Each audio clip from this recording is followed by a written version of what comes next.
अस्सलाम वालेकुम दोस्तों, उम्मीद है आप सब ठीक ठाक होंगे। आज class number 2 direct selection tool है।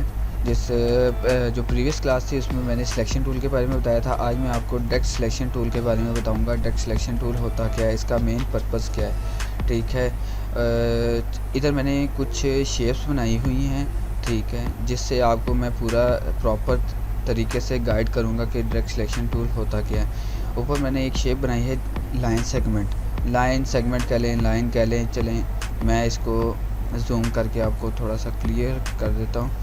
अब लाइन सेगमेंट, चलिए मैं इसके बारे में कुछ और भी बताता हूँ। आपने मैथ तो सब ने ज़रूर पढ़ी होगी, बिकॉज जो लेवल है वो आप देख रहे हैं सब कुछ, ठीक है। मैट्रिक में ज्योमेट्री होती है, ज्योमेट्री में एक लाइन सेगमेंट होता है। लाइन सेगमेंट का मतलब क्या होता है, जिसके दो एंड पॉइंट्स होते हैं, टू एंड पॉइंट्स को लाइन सेगमेंट कहते हैं। तो अब इस लाइन को मैं सेलेक्ट कर रहा हूँ, तो आप इसमें गौर कर रहे हैं कि दो वाइट आपको नज़र आ रहे हैं। मैंने ये दो सेलेक्ट किए तो दो ब्लू नज़र आ रहे हैं एंड पॉइंट्स, ये हैं एंड पॉइंट्स, ठीक है। इसका मकसद, आप अगर ये शेप मैंने बनाई है, ये लाइन है, ठीक है, लाइन सेगमेंट टूल, तो मैंने इसको इस तरह बनाया था।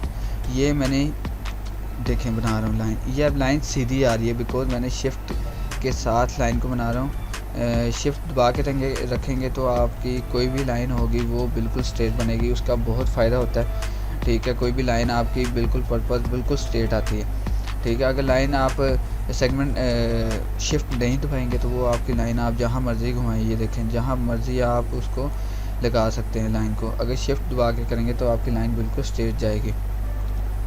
इसका मेन मकसद जो मतलब शिफ्ट का होता है वो बहुत फ़ायदा मंद है और आपके लिए बहुत ज़्यादा हेल्पफुल होता है, ठीक है। तो अब ये एक लाइन मैंने बनाई है जिसके अब दो एंकर पॉइंट्स हैं। अगर आप गौर करें तो ये दो एंकर पॉइंट्स हैं आपके, ठीक है, दो एंकर पॉइंट्स हैं। ये गौर करें, ब्लू आपका नज़र आ रहा है, ये भी ब्लू नज़र आ रहा है। अच्छा, तो अक्सर होता है कि पता ही नहीं चल रहा हमें, होता है कि एंकर पॉइंट्स हैं किधर। तो अब इधर एक स्टॉक लगाया, स्टॉक को मैं ना ज़रा रिमूव करता हूँ, फिर आपको एक चीज़ दिखाता हूँ। अब आपको नज़र आ रहा है एक ब्लू लाइन है आपके सामने, ठीक है, ब्लू लाइन है वो नज़र आ रही है। तो ये जो ब्लू कॉर्नर हैं, बिल्कुल इसके बिल्कुल कॉर्नर, ये इधर ये दो एंकर पॉइंट्स हैं। पाथ क्या होता है, पाथ के लिए तो एक बात की गई है कि आप हमेशा अपनी जो है ना, मतलब स्मार्ट पाथ के लिए हमेशा एक बात की गई है, स्मार्ट गाइड जितनी भी होती हैं वो हमेशा आप ऑन रखा करें ताकि आपको पता चलता रहे आपका कर्सर जो है वो इस टाइम किस जगह है। अब देखिए मैंने क्लिक किया, मुझे कुछ नज़र नहीं आ रहा, ठीक है, लेकिन जब मैं ये ड्रैग कर रहा हूँ माउस को डायरेक्ट सिलेक्शन टूल के ज़रिए, और ये देखें, और ये सिलेक्ट हो रहा है, ठीक है। इसका मतलब ये है डायरेक्ट सिलेक्शन टूल के ज़रिए आप कुछ भी सिलेक्ट कर सकते हो। चलो मैं स्टॉक दोबारा देता हूँ ताकि आपको क्लियर कट नज़र आ जाए, क्योंकि नज़र आना कम हो गया है व्यूवर्स को भी। चलें, अब ये लाइन है ना, डायरेक्ट सिलेक्शन टूल का मकसद क्या होता है। अब ये दोनों ब्लू हैं, मीन्स टू से मैं इनको कहीं भी कभी भी मतलब एक जगह से दूसरी जगह मूव कर सकता हूँ।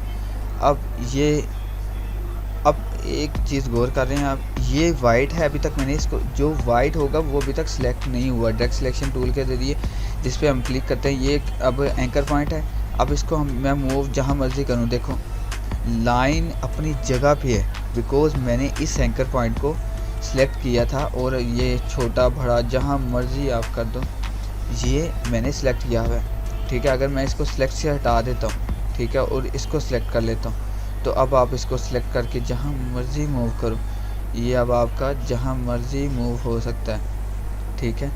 तो ये है आपका एंकर पॉइंट, ठीक है, ये लाइन सेगमेंट हो गया। चलो अब मैं जाता हूँ दूसरी शेप की जानिब। अब दूसरी शेप क्या है, चलें ये दूसरी शेप है जो इसको स्क्वायर कहते हैं, ठीक है, स्क्वायर, ये स्क्वायर है जी। अगर मैं स्क्वायर और डायरेक्ट सिलेक्शन टूल और सिलेक्शन टूल में फ़र्क भला क्या होता है? फ़र्क यही होता है कि आप डायरेक्ट सिलेक्शन टूल में भी आप एक शेप को दूसरी जगह मूव कर सकते हो इजीली, जैसे ये हो गया, ठीक है। लेकिन आप इसके अंदर रीसाइज़ नहीं कर सकते, रीसाइज़ नहीं कर सकते शेप को, ठीक है। ये देखें मैंने डायरेक्ट सिलेक्शन टूल सेलेक्ट किया हुआ है, लेकिन आप इसको रीसाइज़ नहीं कर सकते। अब जितना मर्ज़ी मैं इसको करता रहूँ रीसाइज़ नहीं होगा, ठीक है। सो मीन्स से अब ये देखें मैं चारों को सिलेक्ट कर रहा हूँ, इसमें आप एक गौर कर रहे हैं एंकर पॉइंट के नीचे एक सर्कल सा कोई इन्होंने आइडेंटिफाई किया हुआ है। ये वर्जन न्यू वर्जन जितने भी हैं एडोब इलस्ट्रेटर के उन सब में ये वर्जन यूज़ हो रहा है, ये टाइप आ रही है इसके ये बहुत ज़्यादा हमारे लिए जितने भी ग्राफिक डिज़ाइनर्स हैं सबके लिए बहुत ज़्यादा हेल्पफुल है। एक वक्त था जब मैं भी काम करता था तो कर्व बनाना बहुत ज़्यादा मुश्किल हो जाता था, तो ये एडोबी वालों ने बहुत ज़्यादा हम पे रहमदिली फरमाई है कि हमें ये एक न्यू साइन प्रोवाइड कर दिया ताकि हम इसके ज़रिए कोई भी कॉर्नर को इजीली कर्व कर सकते हैं। ये आप देख रहे होंगे कि कितने इजीली और क्लीन कर्व हो रहा है। आप इसको जितना मर्ज़ी छोटा बड़ा कर्व कर सकते हो इजीली, ठीक है। इसका मकसद ये है, मकसद ठीक हो गया। अच्छा देखें, लेकिन अगर आप ये स्क्वायर है, स्क्वायर को आप राउंड करते करते आप इसका सर्कल भी बना सकते हैं इजीली। सर्कल बन जाता है और सर्कल भी बन गया, सर्कल भी बन गया, सर्कल भी बन गया। अच्छा जी, ये शेप और होगी। तो अब हम इसका इतना मकसद है, ये मैंने डायरेक्ट सिलेक्शन टूल सेलेक्ट किया है ना, तो ये देखें इसको सिलेक्ट करो, जिसको सेलेक्ट करेंगे वही आपका कर्व होगा, जिसको सिलेक्ट करोगे वही राउंड कर्व होगा, उसके अलावा कोई नहीं होगा। अगर सपोज फॉर मैं इसको सबको सिलेक्ट करता हूँ तो ये सब कर्व हो जाएंगे, ठीक है। सपोज फॉर अगर मैं इसको सिलेक्ट करता हूँ सिर्फ, तो ये कर्व होगा, उसके अलावा कोई कर्व नहीं होगा, ठीक है। मकसद कहने का जिस चीज़ डायरेक्ट सिलेक्शन टूल का मकसद भी यही है, जिसको आप सेलेक्ट करेंगे वही आपका कर्व होगा, उसके अलावा कुछ कर्व नहीं होगा, वो हमेशा as a corner same as it is रहेगा। शेप्स अब देखें स्क्वायर है, ठीक है, मैं इसकी इजीली शेप चेंज कर सकता हूँ। ये शेप देखें, अब ये शेप बिल्कुल मुख्तलिफ हो गई है, ठीक है। आप इस शेप को जहाँ मर्ज़ी मूव करो, ये मैं डायरेक्ट सिलेक्शन टूल मैंने सेलेक्ट किया हुआ है, जिस वजह से आप इसकी शेप जहाँ मर्ज़ी जैसे मर्ज़ी आप इसको मूव कर सकते हैं। Shape direct selection tool is a very helpful, ठीक है।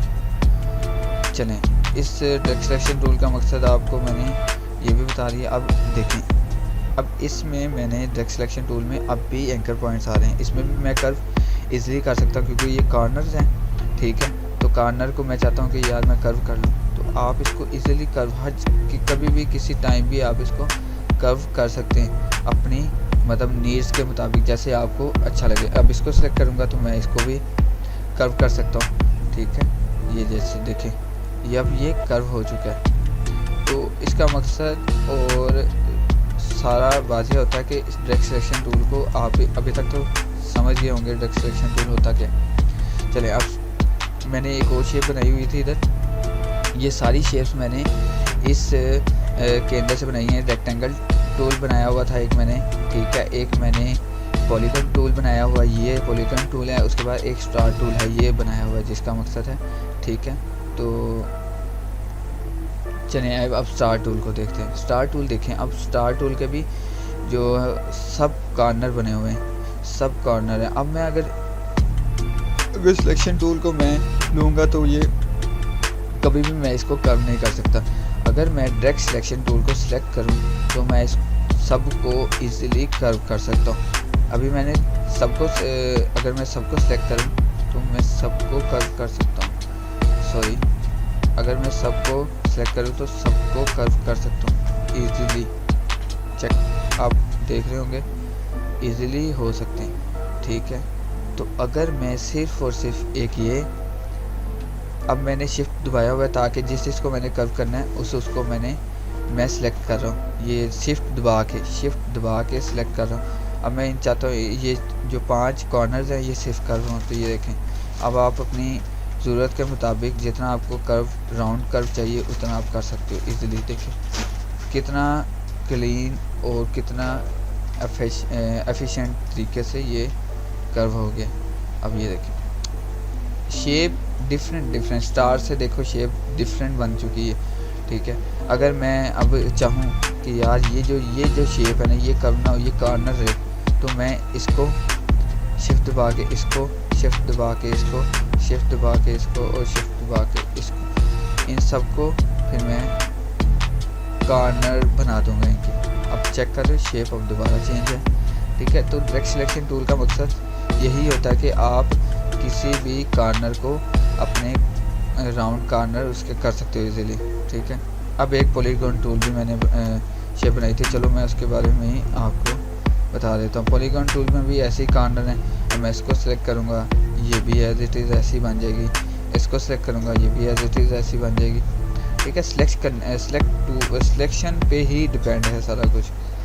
अगर आप चाहते हैं कि सारे कॉर्नर आपके राउंड हों एक ही बैलेंस पे, तो आप सबको एक ही बैलेंस पे सिलेक्ट करके और राउंड कर लो और आपकी शेप एक जैसे आप चाहते हैं वैसे बन जाएगी। तो मकसद इसका ये है कहने का, आप कोई भी शेप कभी भी बना सकते हो। अब ये मैंने पेन टूल लिया है, मैंने पेन टूल से अब ये मैं पेन टूल से लाइंस बनाता हूँ सिर्फ, ठीक है। सपोज फॉर मैं एक